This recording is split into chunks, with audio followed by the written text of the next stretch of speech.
안녕하세요. 바른투자 커뮤니티 주식부자 양성소 멘토를 맡고 있는 이빨톡톡입니다.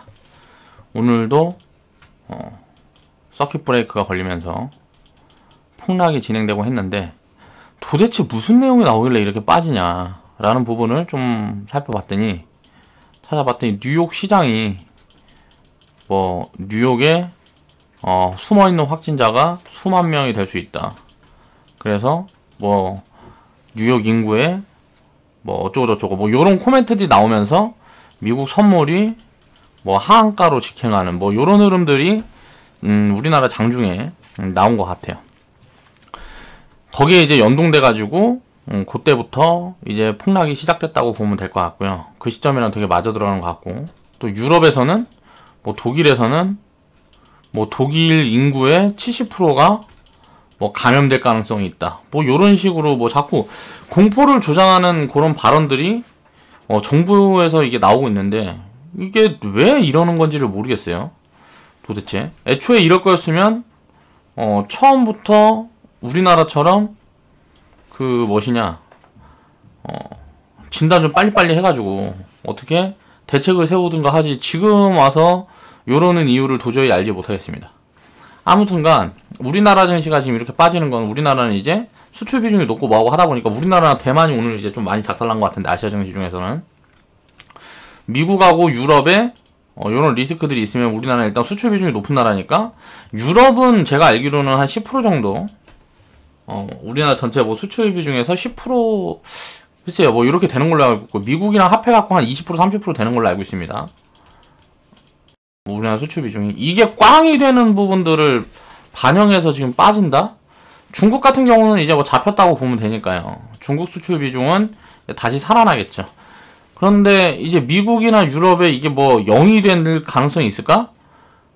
글쎄요. 저는 좀 이해가 안 됩니다. 지금 시장이 상식적으로 다들 이해가 안 되겠지만 이해가 안 돼요. 일단 뭔가 이렇게 빠질라 그러면 미국에 있는 오일 기업들이 이게 도산이 됐어야 되거든요. 지금 도산이 되고, 아니면은 유럽에 있는 나라 중에 그리스 같은 데나 이탈리아 같은 데가 디폴트가 났어야 돼요.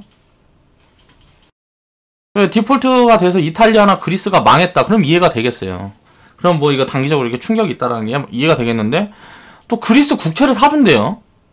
누가 사준다 그랬더라 이거? 아무튼 유럽에 누군가가 이게 국채를 사준대요.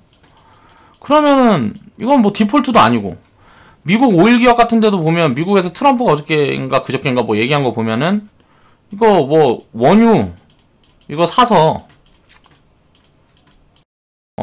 미국의 이제 쉘 기업들이 이제 생산하는 원유를 이제 미국에서 이제 자체적으로 사가지고 어떻게 비싼 값에 사주겠다 하면서 이런 것들도 또 좀 애매하고, 이게 지금 상황이 보면 어디가 도산이 됐거나 금융위기가 있거나 망했거나 이런 게 지금 현실화가 됐으면 오히려 공포가 지금처럼 작용하진 않을 텐데, 이게 만약에 어디가 망했다거나 이런 것들이 지금 되면 나오면 그때부터 바닥은 잡을 것 같거든요. 이건 재료 소실로.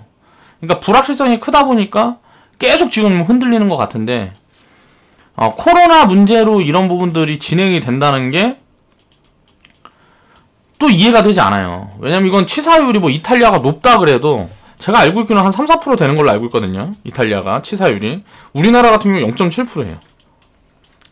그럼 이거는 감기 정도인데, 메르스는 이제 치사율이 50% 됐다 그러니까, 메르스 때 만약에 차라리 지금 같은 증시 흐름이었다 그러면 이건 이해가 될 것 같아요. 메르스는 걸리면 절반이 죽으니까, 수만 명, 수십만 명이 걸리면 절반이 죽으니까 이런 것들은 이렇게 될 수 있겠죠. 근데 메르스는 조기에 잡히고 코로나는 조기에 안 잡혔는데 치사율도 이렇게 낮은데 전 세계가 이제 국경을 닫아놓고 공장 다 멈추고 다 같이 죽자고 이렇게 가는 자체가 좀 이해가 안 되는 상황인 거죠. 그러나 이건 벌어진 상황이니까, 질병 이슈로 인해서 이렇게 시장이 무너진 거는 역사적으로 한 번도 없었던 일이니까 이게 이제 트리거가 된 거겠죠. 트리거가 돼서 이제 시장이 이렇게 빠지는 거죠. 근데 일단 이거는 벌어진 일이니까 어쩔 수 없는 거고, 다시 과거로 돌아가도 요게 이렇게 될 거라는 거를 알 수가 없기 때문에 저는 똑같이 2200포인트 구간에 주식 다 박아라 얘기를 했을 것 같아요. 그러니까 주식 100% 사인을 그대로 했을 것 같습니다. 과거로 돌아간다 그래도. 그렇기 때문에 지금 보면 리딩 계좌가 회원분들 이제 평균 계좌가 수익률이 얼마 정도 되나 이걸 체크를 하기 위해서 보고 있는데 리딩 계좌가 한 35% 정도 되더라고요. 마이너스. 그러면 회원분들은 뭐 지금 상황에서 마이너스 20%에서 마이너스 한 40% 정도가 이제 평균일 것 같아요. 40%에서 50% 정도까지. 지금은 마이너스가 별 상관이 없는 구간입니다. 그저께 샀어도 오늘 보니까 무슨 뭐 하한가 종목이 한 30개 정도 바뀌려고 그랬다 풀리고 뭐 이런 구간들이 봤는데, 이게 요렇게 된다라는 거는 어저께 그저께 샀어도 지금 마이너스 뭐 15% 25% 뭐 이렇게 됐다는 소리예요. 그리고 어저께 그저께 신용으로 샀어도 오늘 다 털렸다는 소리예요. 1700대 1800대 신용 물량이 1700대 1800대 이미 많이 털렸는데, 이때 새로 신용이 들어간 물량도 뭐 이제 오늘 내일이면 다 털린다는 소리거든요. 이건 그러면 신용이 뭐 이렇게 털린다 그러면은 이거는 지금 자리는 이제 거의 뭐 역사적인 바닥 구간이 지금 거의 온 거 아니냐라는 생각이 좀 들어요. 미국 증시도 내일 뭐 큰 폭 하락이 있을 수도 있겠지만 없을 수도 있고요. 이건 모르겠는데, 오늘 같은 경우는 제가 사인을 드릴 때도 리딩할 때도 오늘은 이제 반등이 좀 진행되지 않을까라는 부분에 대해서 좀 코멘트를 계속 드렸어요. 미국 증시가 많이 빠졌었는데 거기서 이제 회복을 해가지고 4%에서 6% 정도 이렇게 하락 마감을 했으니까, 우리나라 같은 경우는 오늘 보면 어저께 선반영을 해놓은 게 있으니까 오늘 개파락 하더라도 움직일 수 있겠다, 또 상승 시작하면 상승을 확대할 수 있겠다라고 생각을 했었죠. 그런데 갑자기 미선물이 또 작살이 나면서, 미국 선물 지수가 또 작살이 나면서 요런 흐름들이 결국은 만들어졌는데, 이게 이제 계속 될 수 있느냐 라는 부분에서 사실 더 빠질지 어쩔지는 모르겠습니다. 다만 중요한 거는 지금 손실이 얼마든지 간에 지금은 무조건 기회라는 거예요. 그런 부분들을 이제 계속 반복해서 말씀드릴 수밖에 없어요. 그러니까 현금을 지금은 들고 있다는 게 말이 안 되는 거예요.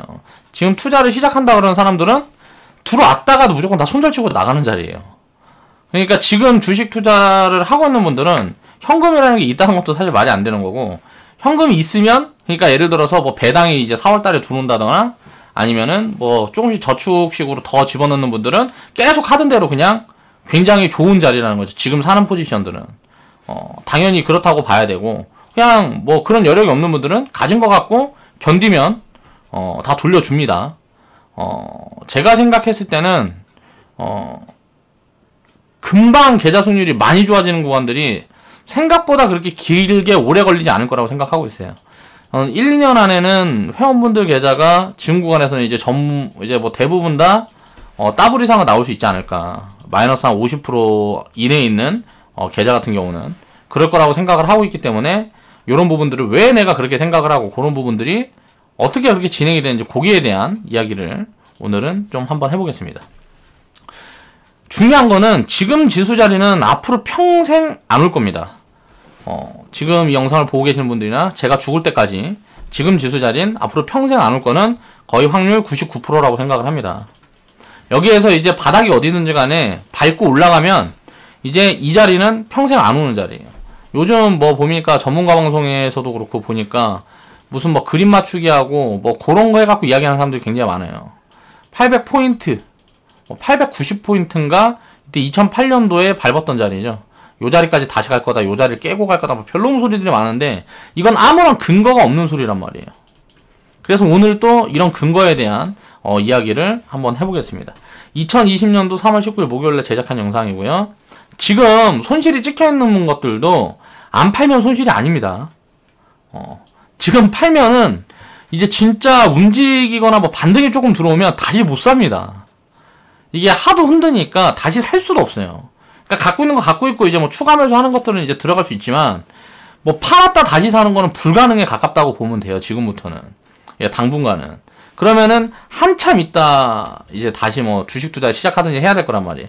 과거에 2008년도에 깡통 차신 분들, 또 IMF 때 깡통 차신 분들, 이러고 주식시장 떠났던 분들도 지금 이제 최근 몇 년 안에 다시 시작한 분들도 계실 거란 말이에요. 그분들은 한번 생각해보세요. 이 자리에서 그냥 지금까지 계속 주식 투자를 하고 있었다 그러면 인생이 지금 위치에 있을까요? 그렇지 않다라는 거예요. 이때부터 투자를 하고 있었으면 IMF 때부터 투자하고 있었다 그러면 자산이 아무리 못해도 20배 무슨 뭐 30배는 늘어났겠죠. 아무리 못해도 2008년도부터 투자하고 있었다 그러면 아무리 못해도 자산이 5배에서 10배는 늘어났을 거란 말이에요. 이렇게 되는 이유들이 있는 거죠. 이거는 다 복리적인 개념 때문에 그래요. 이렇게 늘어날 수밖에 없었다고 생각하는 이유는 뭐예요? 그동안에 배당도 있고요.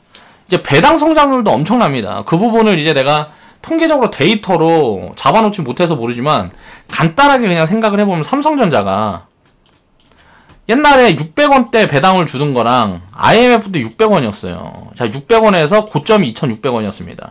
2,600원에서 600원까지 70% 작살났다가 올라가서 지금 예를 들어서 뭐 4만원, 5만원에 있는데, 자, 지금은 배당만 거의 뭐 2,000원 가까이 할 거 아니에요.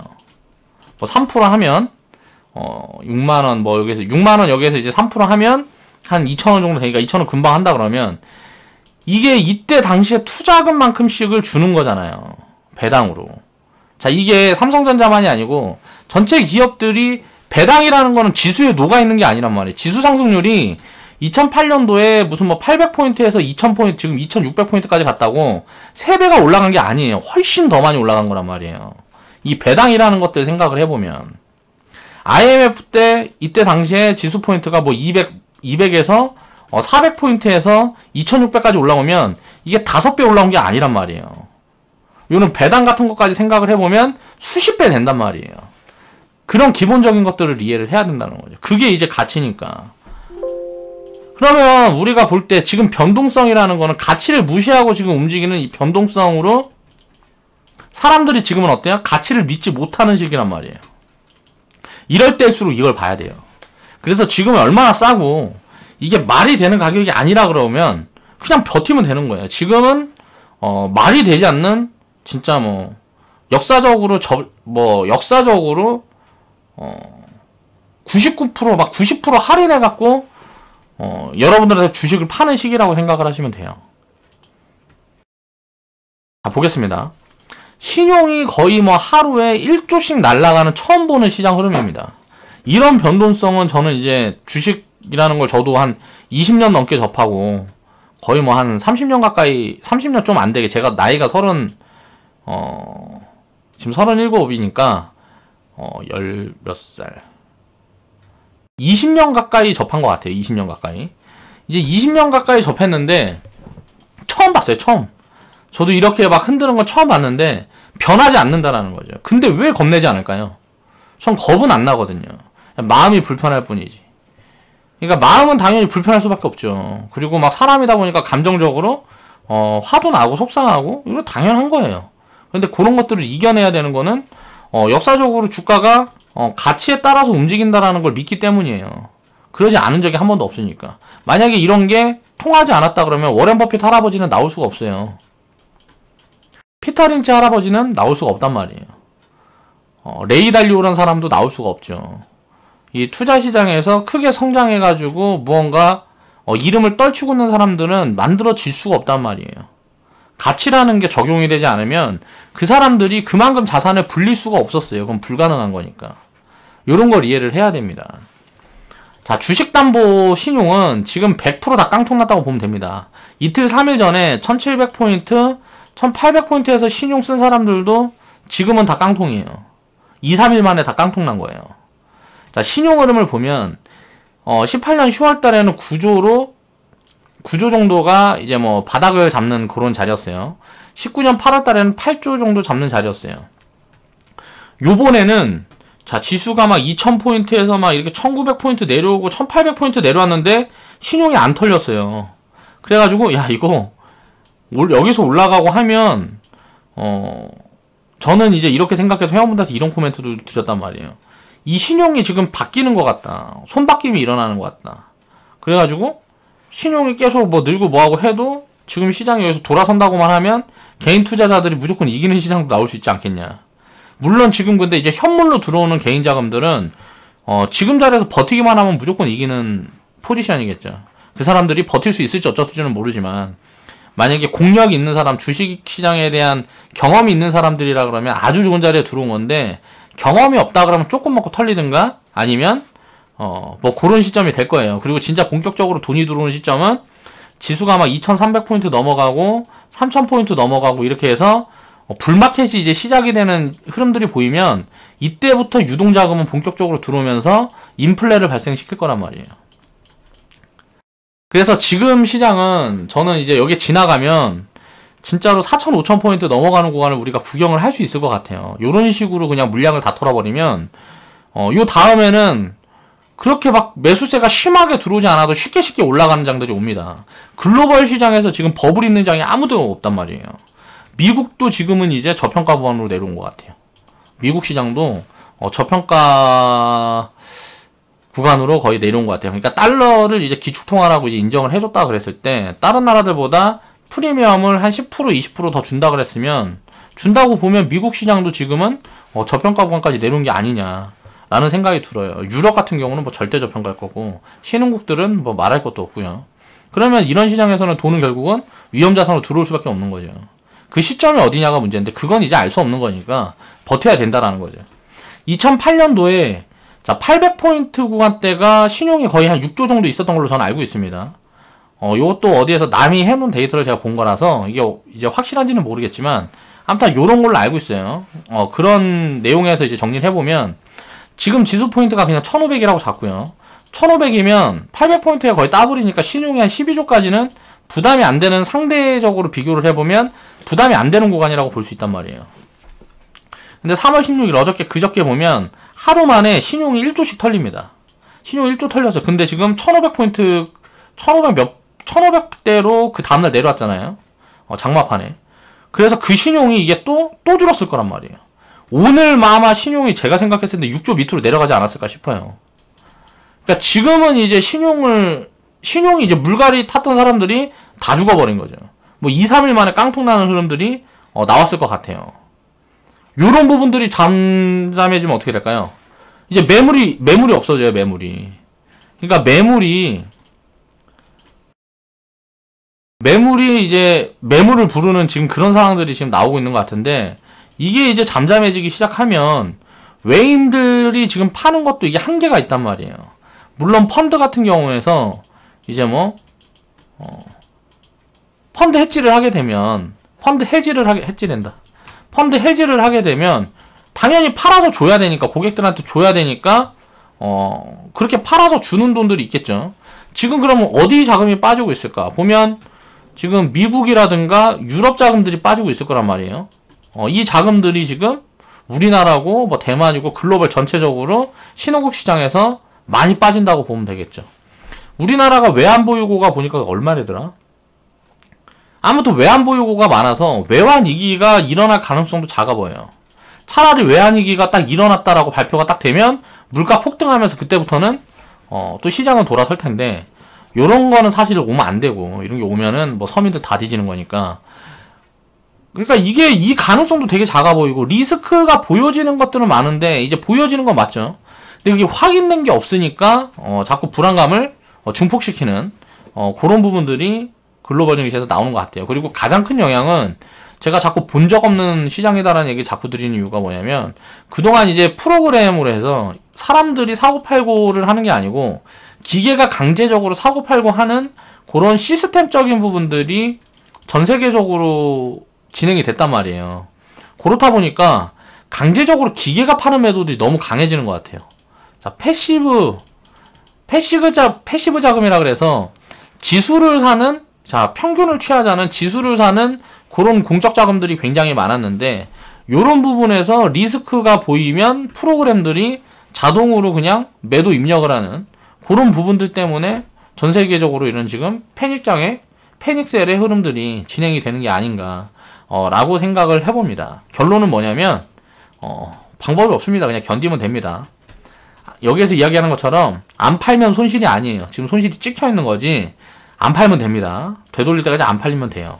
이게 지금 이 정도로 패닉셀이 나온다 그러면 되돌림도 역사적으로 처음 경험해보는 그런 되돌림도 나올 수 있지 않을까 라는 생각도 해봐요. 그러니까 한번 좀 지켜보자고요. 자, 반등을 이제 끝끝내 기다려야 됩니다, 지금은. 그래서 분산을 계속 확대를 해야 된다. 자, 이건 이제 현대차하고 삼성전자 차트를 가지고 나왔는데, 중소형주 같은 경우는 훨씬 빠르겠죠. 이런 부분들이. 거의 중소형주 같은 경우는 곱하기 2, 곱하기 3 더 움직인다고 생각하시면 됩니다. 대형주보다 움직이는 폭이 2배, 3배 늘어난다고 보면 돼요. 하락 같은 경우도 이제 마찬가지의 흐름이고, 이제 상승 같은 경우도 마찬가지의 흐름으로 진행이 된다 라고 생각을 하시면 되고, 삼성전자가 이때 이제 7만 얼마 구간이었으니까 여기까지 빠지는데 거의 마이너스 50%가 빠졌단 말이에요. 자, 이 까만 별표 구간이 여기에서 이제 100% 수익 나는 구간이 여기란 말이에요. 마이너스 50%에서 자, 100% 수익이 났다는 건 뭔 말이에요? 이거는 300% 바닥 구간에서 300% 수익 구간까지 돌렸다는 거죠. 자, 요렇게까지가 딱 폭락한 기간까지 합해서 2년밖에 걸리지 않았어요. IMF 때는 6개월, 1년밖에 걸리지 않았고. 그래서 지금 IMF 때처럼 빠르게 돌릴 건지, 이게 뭐 2008년대처럼 천천히 이런 흐름들이 나올 건지는 이제 확인을 해봐야 되겠지만, 자, 요런 흐름들이 진행이 되면 요거를 또 분산을 해서 삼성전자 같은 걸 예를 들어 샀다고 생각을 해보면, 자, 현대차 하나가 망할 확률이 몇 프로나 될까요? 망할 확률을 쳐보면, 이게 망할 확률을 쳐보면 현대차가 망할 확률하고 삼성전자하고 현대차가 같이 망할 확률을 보면 확률이 비교도 안 되게 망할 확률이 작아지겠죠. 그러면서 수익은 손해를 보지 않는단 말이에요. 자, 수익은 그러니까 여기에서 예를 들어서 내가 10,000원을 샀는데, 자, 여기에서 5,000원이 됐다가 이게 20,000원이 됐어. 그러면 여기에서 절반을 줄여서 요거를 샀단 말이에요. 그럼 어떻게 돼요? 자, 요거하고 요거 갖고 있으니까 현대차가 망하기 전까지는 손실이 불가능합니다. 그쵸? 그런데 삼성전자까지 같이 망하지 않으면 이건 또 이제 손실이 더 힘들어지는 구간으로 가는 거죠. 지금은 그래서 시장이 반등이 충분히 나올 때까지는 비중 분산을 계속 해야 되는 그런 포지션이 훨씬 유리하다라고 생각을 하고 있습니다. 압축을 말하는 사람들이 많은데 이거는 점점 더 위험으로 가는 거예요. 자산은 계속 분산을 해야 됩니다. 주식 자산이 이제 많이 늘어나고 뭐하고 하면 이제 금도 사놓고 미국 국채도 사놓고 다른 나라 증시에도 자금을 분산하고 또 자본 규모가 많이 커지면 부동산도 사놓고 뭐 이런 식으로 자금을 계속 분산하는 그런 습관을 들이셔야 돼요. 주식 투자든 무슨 투자든지 간에 그렇게 분산을 계속 해둬야 장기적으로 내 자산이 계속 성장할 수 있는 그런 흐름들이 만들어진다. 그러니까 요런 흐름들을 생각을 해봐야 된다는 거. 그리고 또 이제 요 밑에서 이제 샀으면 뭐 이제 뭐 6만원 뭐 이때 샀으면 6만원 5만원 이때 샀으면 손실률은 마이너스 30% 마이너스 40%에서 마무리가 됐을 거고, 자, 요만큼만 반등이 나와도 더블이 되죠. 그러면 여기에서 샀으면 여기에서 삼성전자를 샀으면 여기에서 또 분할을 할 수 있는 자산이 나오는 거죠. 그리고 요 자금도 여기 가면 또 분할할 수 있는 자금이 나오는 거죠. 그러면 한 종목이 4개로 늘어난단 말이에요. 자, 자금은 뭐예요? 자, 10,000원이 40,000원이 되는 거예요. 요런 흐름들이 몇 년 안에 만들어진다라는 거죠. 이런 리스크 이후에는 주도주가 아니더라도 거의 대부분의 상승이 이렇게 나와요. 2008년도 이후에는 이제 현대차는 주도주였는데 중소형주들은 굉장히 많이 올라가고 현대차는 사실 별로 못 올라갔어요. 55,000원에서 23만원까지 500%밖에 못 올라갔으니까 거의 이제 올라간 게 별로 없는 거고, 이때 뭐 기아차나 뭐 다른 종목들 보면 뭐 8배에서 뭐 20배씩 올라갔으니까. 근데 지금은 보면 뭐라 그랬어요, 제가? 2008년도 금융위기 때보다 지금 못해도 10%에서 20% 더 싼 구간이에요. 지금 시장 밸류가. 그 부분에 대해서 제가 PBR에 대해서만 이야기를 했는데, 이제는 펄을 가지고도 이야기를 해보겠습니다. ROE라든가 성장률 같은 부분도 다 계산을 해봐도 2008년도 금융위기 때보다 10%에서 많게는 한 30%까지도 싼 것 같아요. 그 부분에 대한 이야기를 해볼게요. 그럼 상승 탄력은 뭐라고요? 지금 2008년도 이후에 상승이 왔던 거에 자 2배에서 3배가 나온다고 보면 돼요. 자, 보겠습니다. 이제 여기에서 내용은 그림 그려서 변동성을 예측한다는 건 불가능하다. 그러니까 그림 뭐 이제 추세선이니 뭐 이런 이야기들을 제가 회원분이 하신 걸 보고 제가 여기에 대한 오류를 이제 이야기를 해드리기 위해서 이거 그림은 그려놓은 거고, 자, 이익 측면에서만 보겠습니다. 요 빨간색 그려놓은 게 적정 PER이에요. 그러니까 보면 이게 10배에서 12배 정도 책정을 해놨을 때, 과거에 보면 IMF 때부터 2004년도까지는 우리나라 기업들이 20조를 벌 때예요. 근데 이때는 성장률이 높았죠. 성장률이 높았기 때문에 자 밸류를 조금 더 받아도 자 인정이 되는 포인트였어요. 그때 당시 평균 밸류, 이제 평균 지수 포인트가 500, 600포인트였으니까, 성장률을 감안하면, 이제 뭐 비싼 것도 아니고 싼 것도 아닌 그런 구간이 있거라는 거죠. 그리고 나서 2007년도까지 올라왔는데, 2007년도에는 확실하게 비싼 구간입니다. 일단 뭐 펀드 광풍 뭐 불어서, 이거는 확실하게 버블이 진행된 구간이라고 보면 되고, 자, 70조 정도 기업들이 이익을 이제 이 기업 전체 합이 70조 정도의 이익을 냈어요. 70조 정도의 이익을 냈으면, 자, 적정 가치는 1400포인트 정도 볼 수 있는데, 자, 2000포인트까지 올라왔다는 거죠. 그러면 버블이 30% 껴있으니까, 이 30% 빼고, 적정 구간에서 살짝 저평가 구간까지 내려오면, 요렇게 내려올 수 있단 말이에요. 800포인트까지. 요거는 이제 합당한 조정이라고 봐요. 금융위기라는 게 있었으니까. 그러니까 이 버블이 있었기 때문에. 자, 그래서 이제 800포인트인데, 자, 그 구간에 40조를 벌었으니까, 자, 밸류 구간이 적정 맞게 움직였다라는 거죠. 자, 800포인트까지 빠졌는데, 이때 당시에 기업들이 총 이익압을 보면 40조 정도 벌었다는 거죠. 그리고 나서 2011년도부터 뭐 2016년도까지 보면 대충 우리나라 기업들이 평균이 한 100조 정도 벌었어요. 자, 2000포인트가 맞아요. 이때까지는 적정 가치 구간에 있었던 거예요. 여기는 적정 가치 구간에 있었던 거예요. 여기가 버블이었던 거고. 그런데 2017년도에 보면 우리나라 기업들 총합이 135조 벌었습니다. 그럼 2700포인트가 적정이에요.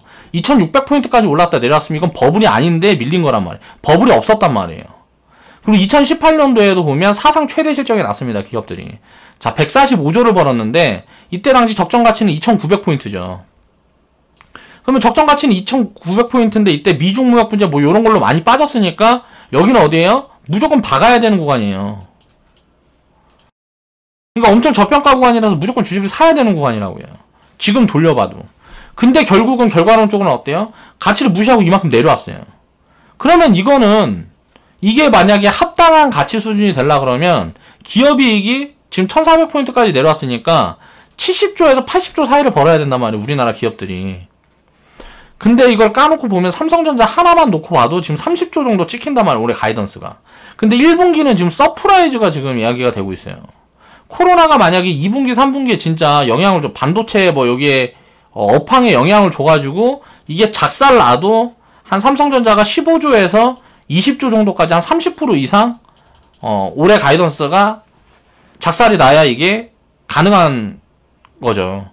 그러니까 한 15조, 20조 정도 벌면 우리나라 삼성전자가 차지하는 비중이 25% 얘기하니까 4분의 1이잖아요. 그러면 15조 곱하기 4 하면 대충 60조 정도 되잖아요. 그쵸? 근데 이제 밸류를 놓고 보면 삼성전자보다 훨씬 싼 구간에 있는 기업들이 훨씬 많기 때문에 이때 당시에 삼성전자 135조 벌 때 삼성전자가 얼마를 벌었냐면 잠깐만요. 한번 보자.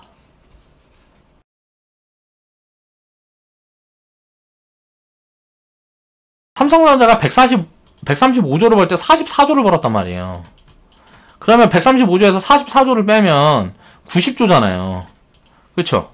근데 삼성전자가 지금 혼자 30조를 벌면 나머지 기업들이 자 기존에 벌었던 게 90조인데 여기에서 요만큼만 나오면 지금 적정 가치가 2200포인트란 말이에요. 그러면 이 90조가 뭐 50조, 30조 돼야 된다는 소리인데 우리나라 기업이익이 전부 다 반토막 이상에 나야 된다는 소리거든요. 이게 가능하냐 이거예요. 이 코로나 이슈로 이게 뭐 유럽 버블에 붕괴됐고 뭐 이렇게 됐다고 치는데 여기에다 또 추경 효과도 있을 거란 말이에요. 자, 이 이익은 세금을 다 떼고 벌어들이는 이익이에요.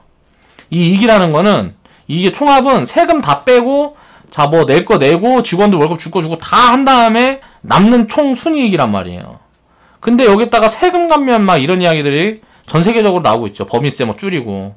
그러면 요런 부분들이 만약에 줄어들고 뭐하고 하면 어떻게 될까요? 이익은 또 많이 늘어날 수 있거든요. 기업 이익들은. 그렇게 생각해 봤을 때 이게 지금 기업 이익들 전체 합이 70조가 나오는 게 가능해? 라고 봤을 때 저는 글쎄 라고 생각을 하는 거죠. 그러면 만약에 이게 이익들이 이렇게 크게 작살나는 부분들이 아니면 요거는 지금 여기 있어야 되는 거예요. 지수가 여기 있어야 된다고요. 지금 PBR은 또 얼마야? 그 이익은 다 둘째치고 그냥 전부 적자가 난다고 쳐도 PBR로 기업들이 자산 갖고 있는 걸로 계산을 해봐도 뭐 0.5배 수준이란 말이에요. 지금 퍼가. 이건 말이 안 되는 밸류라는 거죠. 2008년도 이때보다 훨씬 쌉니다. 훨씬. 이때가 이제 0.76배였으니까 이때보다 거의 한 30% 싸다고 보면 되거든요. 지금 구간이 2008년도보다 한 30% 싸다고 보면 돼요. 그럼 이제 지금부터는 우리는 이제 2300이고 어디고 이거 현금을 안 만들 거예요. 만들 필요가 없어요. 이거는 말이 안 되는 거거든요. 그러면 뭐 여기에서 이제 움직이기 시작하면 이제 이게 회복만 된다 그러면 이익은 이제 뭐 세금도 줄여주고 뭐 추경해 뭐 여러 가지 또 거기다가 또 돈 엄청 풀잖아요. 그럼 부채가 있을 거 아니에요. 기업들이 전체적으로 다 부채가 있습니다. 근데 금리가 전체적으로 다 줄었으니까 어때요? 자, 부채 이자 부담도 줄어들어요. 그러면 이게 경기만 회복돼 버리면 이익은 150조가 그냥 훌쩍 넘어서 가버릴 수 있단 말이에요. 150조만 딱 나오면 그냥 3000포인트예요. 적정 가치가. 그러면 이건 이 유동성이 조금 이제 재작용을 하고 코로나가 잡히는 흐름이 나오면 자, 4,000, 5,000포인트까지는 그냥 갈 수 있다는 거죠. 자, 4,000, 5,000포인트 벌려면 200조 벌면 되니까 200조, 250조 벌면 되니까. 그러니까 이게 지금 제가 생각했을 때는 진짜 엄청난 기회가 왔다. 지금 뭐 앞으로 평생 볼 수 없는 자리다. 이 1400포인트라는 자리는 앞으로 우리가 인생을 살면서 평생 볼 수 없는 자리라고 생각하면 될 것 같아요. 한번 생각을 해보세요. IMF 때 이때 있었던 지수 위치인 500포인트에서 700포인트를 우리가 다시 볼 수 있을까요? 이거는 못 봅니다. 자, 800포인트 다시 볼 수 있을까요? 저는 이거는 불가능하다고 생각해요. 지금 자리에서 800포인트까지 빠진다? 저는 이거 불가능하다고 생각합니다. 진짜 이렇게 된다 그러면 거의 지구 종말급이 돼야 되지 않나 라는 생각을 하는 거죠. 진짜 여기까지 만약에 내려올라 그러면 이건 뭐 거의 지구 종말급이 돼야 되지 않나. 아, 다우지수가 지금 뭐 15,000포인트까지 빠지는 건 이해가 돼요.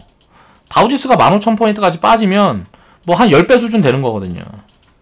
지금 뭐 2만 포인트에 있잖아요, 다우지수가. 그럼 퍼 10배 수준이고 우리나라는 만약에 여기까지 빠져버리면 이건 뭐 그러니까 말이 좀 되지 않는 한 2년만 돈 벌어버리면 기업들이 한 전체가 2년만 돈 벌어버리면 코스피를 다 살 수 있는 거의 요 정도의 밸류 수준인 것 같아요. 여기에서 뭐 한 2, 300포인트가 만약에 더 빠져버린다 그러면. 그러니까 지금은 겁낼 구간이 아니라는 거죠. 다만 오늘 시장을 보면 어때요?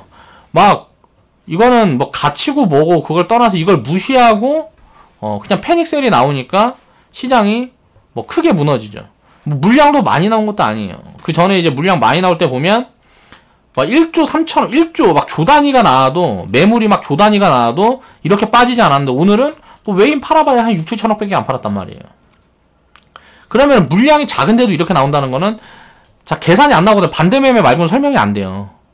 반대 매매가 엄청나게 나왔다는 거 말고는 설명이 안 된다고요. 그럼 이 물량이 거의 다 털렸다고 보면 이 신용카드를 보여준 게 그런 부분들 때문입니다. 지금 하루에 1조씩 주는데 이게 얼마가 가 있을까? 오늘이 이제 19일인데 이건 이제 한 이틀 지나야 확인이 되겠죠. 이틀 지나서 이거 확인해보면 제가 생각했을 때 요까지도 가 있을 것 같아요. 한 6조까지도 가 있을 것 같아요. 6조 미만으로 들어가 있으면 새로 신용이 들어가는 사람들만 없으면 어떻게 돼요? 신용도 이제 늘어나지도 않겠죠. 이게 신용이라는 게 0이 되는 거는 또 이것도 사실 웃긴 거니까.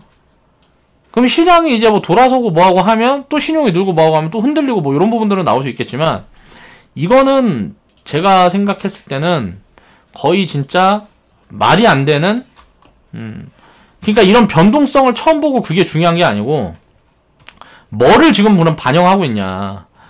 최소 제가 봤을 때는 유럽에서 이탈리아가 유럽에서 지금 한 3위 정도 되나? 경제 순위로 보면 3위인가 4위 정도 되는 걸로 기억하고 있는데 이탈리아가 부도가 나는 정도의 수준이 아니면 요거는 사실 저는 말이 안 되는 것 같거든요. 그런 것들을 반영을 해서 무슨 뭐 그렇게 되지 않았다 그러면 이거는 말이 안 되는 것 같아요. 그래서 이런 부분들을 이제 확인해 보면 이게 진짜 금융 리스크인지 뭔지는 나중에 지나봐야 보이겠지만 지금 자리는 금융 리스크라 그래도 이건 뭐 인생 역전의 거의 기회다라고 생각을 하는 거죠. 요 2008년도 이후의 10년보다 IMF 이후의 10년이 이제 엄청난 자산 증식 효과를 갖고 이때는 자, 자산을 10배 못 늘렸으면 말도 안 되는 구간이에요. 이 구간에는. IMF 이후에 이 구간에는. 어디서 주식을 시작했건 간에 요 이전에 시작을 했어도 IMF 이후에 자산이 10배가 안 늘어났으면 이건 말이 안 되는 구간이에요. 이때는 한 3배에서 5배는 늘어났어야 되는 구간이고 2008년도 이후에 10년은 이 IMF 이후에는 최소 10배에서 뭐 한 30배는 늘어났어야 되는 구간인데 지금 이건 2008년도랑은 비교가 안 돼요. 지금 밸류 수준은. 자, IMF 때 이 이후에 이 그림을 보는 게 맞을 것 같아요. 그래 지금 구간에서 이제 버블로 진행이 된다 그러면 다이렉트로 뻗을 것이고, 버블이 진행이 안 된다 그러면 이제 다지면 이제 올라갔다가 눌려서 이제 다지는 흐름으로 갈 텐데, 어떤 그림이 되든지 간에 지금은 무조건 다 박아야 되는 구간입니다. 지금 만약에 지금 같은 구간에서 못 산다 그러면 주식 투자하면 안 돼요. 그러니까 가치 판단을 해서 내가 진짜 가치 투자를 한다 생각을 하면 지금은 박아야 되는 구간이에요. 이거는 말이 안 되는 구간이라고 생각을 합니다. 그러니까 이런 변동성 같은 거는 전 진짜 본 적도 없어서, 그러니까 이거 그림을 그려놓고 또 이렇게 이야기를 하는 분이 계시더라고요. 여기에서 여기 그림 그려놓고 이렇게 그려놓고, 자, 이 하단으로 이게 보면 온다 뭐 라는 관점으로 이야기를 해놓은 분들이 있는데, 이건 이제 말도 안 되는, 이건 결과론적인 거예요. 이 그림, 이 지표라는 거는 항상 결과론적인 겁니다. 그러니까 말이 안 되는 거예요. 여기에서 이 자리까지 버블이 진행이 될지 이거를 이 그림으로 맞춘다는 것도 말이 안 되는 거고, 자, 여기에서 이제 꺾여서 이렇게 내려올 때는, 자, 여기 뭐 자리에서 이제 꺾여 이런 걸 맞춘다는 게 말이 안 되는 거예요. 이게 지나고 나서 그림을 그려보니까 그럴듯한 거란 말이에요. 그러니까 지금 적정 밸류로 보면 원래 이 자리에서 이렇게 날아가야 되는 게 맞아요. 그래서 추세선을 다시 그렸어야 되는 게 맞아요. 자, 보여드릴게요. 자, 이 그림을 그려서 변동성을 예측한다는 건 불가능하다. 그러니까 이 그림이 지금은 맞은 것처럼 보이지만 나중에 이런 걸 맹신하면 기회도 다 놓치고, 잘못하면, 그러니까 기회를 다 놓친다고 일단 생각을 하시면 돼요. 자, 삼성전자를 이제 추세선을 그려놨습니다. 1998년도부터 그림을 그려놨어요. 추세선이 의미 없는 이유는, 이거는 예를 들어서 기업이 가치를 반영을 해서 주가라는 게 결국은 리스크도 입혀주고 뭐하고 변동성은 생기지만 움직이기 때문에 가치가 급속도로 올라가는 구간들이 나오면 어떻게 돼요? 추세선이라는 건 다 돌파를 해버려요. 자, 볼게요. 자, IMF 때부터 해서 2001년도에 올라가기 전에 삼성전자 추세선을 그려놓으면, 추세선을 그리려면 확인이 되려면 요게 확인이 돼야 추세선이 그려지죠. 그리고 여기서부터는 다시 이 자리 내려올 때까지 기다린단 말이에요. 그쵸? 이 자리가 내려올 때까지 기다리는 동안 여기서 샀으면 요 까만 선에서 처음 내려왔단 말이에요. 이 자리가 추세선 자리 처음 터치한 자리가 이 자리라고요. 그러면 이걸 5년 기다리는 게 아니고 그냥 샀어야 된다고. 샀으면 이 자리에 살 수 있잖아. 거기다 배당도 받잖아. 2008년도 이 리스크가 와서 이 자리를 터치를 해준 건데, 이것도 운이 좋게 터치해준 건지 이게 터치를 해줄지 안 해줄지 모른다고요. 만약에 근데 2008년도까지 2002년도에 이 그림을 보고 2008년도까지 기다려서 샀다고 가정을 해보겠습니다. 그럼 어때요? 추세선 상단 오니까 팔아야 되죠. 이때 팔았으면 그 다음부터는 추세선 자리까지 한 번도 안 옵니다. 10년 동안. 그리고 뭐 주가는 얼마가 올라가요? 만원에서 6만원까지 6배가 올라가요. 배당은 어마어마하게 늘어났겠죠. 자, 좋은 기회 다 놓치는 거예요. 자, 추세선이 확인이 되려 그러면 처음 저점과 두 번째 저점이 확인이 돼야 돼요. 그래야 그 자리에서 선을 긋겠죠. 그리고 고점도 처음 고점과 두 번째 고점이 확인이 돼야 돼요. 그래야 그 자리에 선을 그을 거 아니에요. 그래서 선이 위아래 폭이 딱 맞아지면 이걸 추세선이라 그래갖고 얘기를 많이 하는데, 이 추세선에서 예를 들어서 진입을 하고 뭐 하고 이런 걸 하다 보면 이 그림 맞추기 하다가 좋은 기회를 다 놓친다. 진짜 성장을 해야 내가 좋은 자리에서 편입을 했어도 2008년도 엄청 좋은 자리에서 편입을 한 거죠. 그래서도 어때요? 추세선 내려올 때까지 기다리려고 추세선 도달하니까 여기서 매도를 때려버렸어. 그럼 어떻게 될까요? 앞으로 살 자리는 평생 한 번도 안 오는 거예요. 그 다음에는 그럼 어때요? 추세선이 바뀌죠. 자, 첫 번째 저점과 두 번째 저점, 그리고 고점도 여기에서 첫 번째 고점과 두 번째 고점을 연결하는 추세선이 또 만들어져요. 여기서 운 좋게 잡았어. 운 좋게 잡았어. 운 좋게 잡았는데 여기서 팔아. 그리고 이 자리가 다시는 안 오면은 또 못 산단 말이에요. 그리고 또 더 문제는 뭐냐면, 자, 추세선 와갖고 사서 여기서 팔아. 여기까지는 일단 좋아. 수익을 챙겼으니까. 여기서 내려왔는데 여기서 이렇게 돼버리면 어떻게 되냐고. 자, 그 그림도 보여드릴게요. 자, 추세선을 그려놓으면 첫 번째 저점과 두 번째 저점을 잡혀야 이게 추세선이 확인이 됩니다. 추세선을 그려놓고 위에는 고점이 확인이 돼야 되니까 여기가 확인이 돼야, 여기가 넘어가는 게 확인이 돼야 이건 버블이라고 얘기를 해버리고, 그러면은 또 추세선 나올 때까지 기다리는데 버블이 여기서 확대된다. 이게 여기서부터 꺼졌단 말이에요. 그러면 이 자리도 싼 자리가 아닌데 매수를 해요. 예를 들어서. 자, 반등이 나서 운 좋아서 매도를 했어.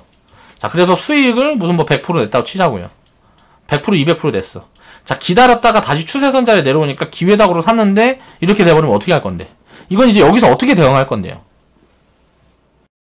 그러니까 추세선이라는 거는 말도 안 되는 논리예요. 나중에 지나간 결과값을 놓고 맞춰놓은 거예요. 이 초록색 선을 봐도 마찬가지란 말이에요. 자, 첫 번째 저점, 두 번째 저점이 확인되고 고점이 확인이 돼야 추세선이 그려지는데, 자, 여기가 보면 어때요? 매수 타점이잖아요. 이렇게 되면 어떻게 할 건데? 손절 쳐? 어떻게 해야 돼? 손절을 쳐야 돼? 그림 맞추기로는 어떤 판단을 내릴 수가 없어요. 불가능하단 말이에요. 이때 뭐 잠깐 성공했다고 이걸 맹신을 한다? 이걸 일봉으로 그리든 무슨 뭐 주봉으로 그리든 어떤 걸로 그려놓든지 간에 이 추세선이라는 거는 계속 깨진단 말이에요. 상방으로도 깨지고 하방으로도 깨지고. 그 깨지는 이유가 뭘까요? 이게 밑으로 깨지고 위로 깨지고 하는 이유가 뭘까요? 자, 가치 때문에 그래요. 삼성전자가 자, 기업 가치가 급속도로 여기서부터는 성장을 하니까 이렇게 올라가는 폭이 세진 거란 말이에요. 자, 기존에는 자, 요렇게 성장을 하다가 이제 파동이 커져서 요렇게 성장을 하는 거예요. 그러다가 이 까만 선이 지금 만약에 요 자리가 바닥이라 그러면 어떻게 돼요? 성장을 이렇게 해갖고 해가는 거라고요. 그러면 이거를 추세선을 예를 들어 하다가 성장을 다 하고 기업이 이제 다 했어. 더 이상 성장을 못해서 이렇게 꺼져버리면 어떻게 할 건? 추세선을 잡아서 이제 뭐 기업이 뭐 이제 이익도 못 내고 막 이렇게 돼버리면 어떻게 할? 그러니까 이거는 말이 안 되는 거라는 거예요. 추세선으로 무언가를 한다는 자체가 말이 안 되는 거예요. 자, 요런 경우에는 자, 매도해놓고 좋은 기회를 다 날려버렸죠. 자, 요런 경우가 발생을 하면 어때요? 자, 매수해놓고 뭐 끝나버렸어요, 이건. 가치 판단 없이 그림 맞추기 하면 깡통 납니다. 이렇게 깡통 나는 경우도 있고, 첫 번째 경우는 어때요? 자, 좋은 기회 다 놓치는 거죠. 그러면 자, 코스피 같은 경우는 내가 이런 얘기를 왜 하냐면, 자, 삼성전자 지금 2008년도 자리가 코스피 지금 자리가 아닌가 싶어요. 이제부터는 어떻게 될까? 이거는 밸류상 말이 안 되니까 이걸 넘어서 이제 추세선이 이렇게 있으면 추세선이 이렇게 각도가 올라가는 흐름이 진행이 될 가능성이 굉장히 높다는 거죠. 여기에는 여러 가지 근거가 있지만 4차 산업이 가장 클 것 같아요. 4차 산업으로 기업들이 벌어들이는 돈이 지금의 벌어들이는 규모보다 훨씬 클 거라는 거죠. 100조 뭐 200조가 아니고 우리나라 기업들이 300조 500조 버는 날들이 올 거라고 보는 거예요.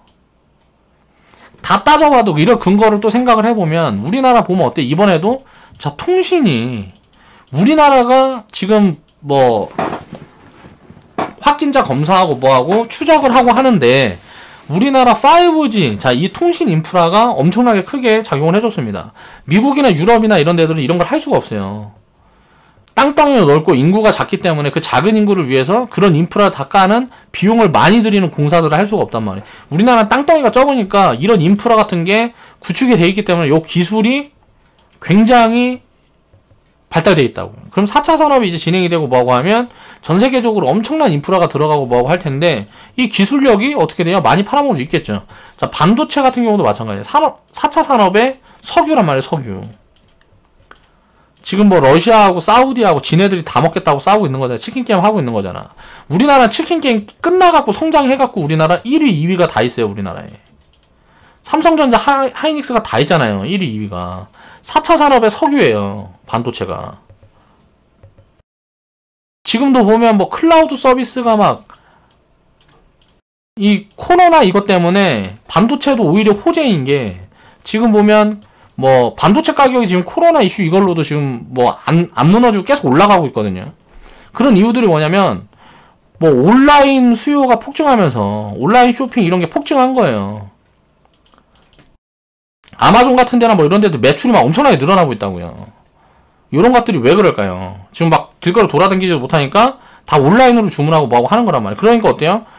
뭐 클라우드라든가 이런 수요들이 이제 많이 늘어나고 있는 거예요. 그러니까 반도체 가격이 지금같이 소비가 감소되고 있어도 안 죽는단 말이에요, 지금. 근데 이게 이제 풀리면 어떻게 될까요? 당연히 더 폭증하겠죠.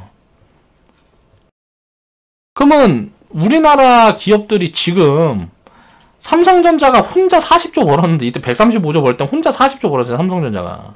삼전이. 혼자 40조 벌고 나머지 기업들이 못 번 것도 아니고 뭐 한 90조 벌었단 말이에요. 그러니까 삼성전자가 거의 3분의 1 정도를 혼자 번 거죠. 거의 3분의 1 정도. 그러니까 삼성전자가 어때요? 시가총액이 25% 30% 되잖아요. 우리나라 전체 시가총액에서 25% 30% 되는 이유가 돈을 이만큼 벌었기 때문에 그렇게 되는 거란 말이에요.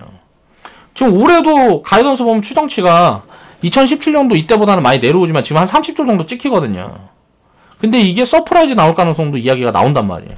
코로나만 만약에 조기 종식 돼버리면 이 70조는 말이 안 되는 거예요. 그럼 지금 밸류가 어디 있어야 될까요? 못해도 2000포인트 위에는 있어야 된다는 거지.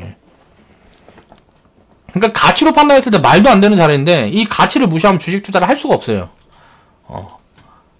그렇기 때문에 앞으로 이 자리는 이제 그러니까 1700포인트 요 밑에 있는 자리는 저는 역사적으로 오지 않을 거라고 생각을 하고 있습니다. 2000포인트 밑에 자리는 안 올 것 같아요. 역사적으로. 그러니까 2000포인트가 올라가면 기업이 100조까지 가야 되는데 앞으로는 100조 밑으로 버는 그게 없을 것 같아요. 앞으로 이제 내 인생에서는. 그러니까 그렇게 생각을 하면 될 것 같고요. 자, 변동성을 예측하기 불가능한 이유는 뭐예요? 자, 요런 이제 추세선을 그리고 딱 되면 요거는 기회도 놓치고 잘못하면 그러니까 아무런 근거가 없는 거라는 거예요. 이거는 그러니까 지나고 나서 대충 그림 그려갖고 그럴듯하게 설명하는 거예요. 이 추세 타고 가는 것처럼 보이잖아요. 자, 이 그림이 없다고 생각을 해보세요. 자, 여기에서 요 그림이 없다고 생각을 해볼게요. 요 그림이 없다고.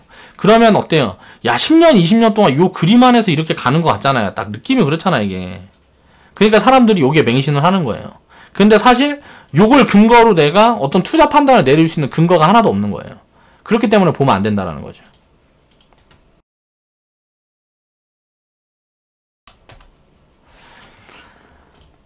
자, 계속 반복적으로 말씀드리지만 이 가치는 2008년도보다 훨씬 쌉니다. 지금이 많이 싸요. 지금 2008년도보다 지금 마이너스 20%에서 마이너스 30% 디스카운트 돼 있어요. 이건 반대로 바꿔 말하면 뭐죠? 자, 2008년도보다 훨씬 큰 기회라는 거예요. 2008년도 금융위 때보다 더 큰 기회가 왔다는 거예요. 그리고 또 바꿔 말하면 뭐예요? 마이너스 20% 30%가 2008년도보다 디스카운트 돼 있다고 그랬죠. 지금 계좌가 마이너스 20% 30% 있다는 건 뭐예요? 이거는 뭐 대박이다 라고 보면 돼요. 마이너스 40% 50% 돼 있어도 중대박이다, 그냥 중박이다 라고 보면 된단 말이에요. 마이너스 70% 이상이 돼 있다 계좌가, 이거는 조금 아쉬워요. 계좌가 마이너스 70% 이상이 돼 있으면 좀 아쉬운 거예요. 마이너스 40% 50% 돼 있으면 이건 중박은 맞아 있는 거예요. 그리고 만약에 마이너스 20% 30% 돼 있으면 2008년도에 내가 산 거랑 똑같다라고 생각을 하시면 된다고요. 2008년도 바닥 구간에 내가 주식 투자를 했다랑 똑같다고 생각을 하시면 된다고. 지금 계좌 수익률이 마이너스 20% 30% 돼 있는 분들은. 그러니까 2008년도에 만약에 돌아가서 시간을 돌려서 이때 투자할래? 라고 물어보면 투자 안 할 사람이 있어요? 이때 투자할래? 라고 물어보면 안 한다는 사람이 있어요? 이건 말도 안 되죠. 이게 다 보여줬으니까. 지금 안 보이는 그림이 요것보다 훨씬 큰 그림이 남아있다라고 생각하시면 됩니다. 이거 지금부터 10년은 자산이 아무리 못해도 자 5배에서 20배는 늘어날, 자 앞으로 10년 동안 5배에서 20배는 늘어날 그런 이제 뭐 폭등장이 기다리고 있다라고 생각을 하시면 돼요. 자, 오늘은 그렇게 정리를 하면서 오늘 방송 마무리하겠습니다.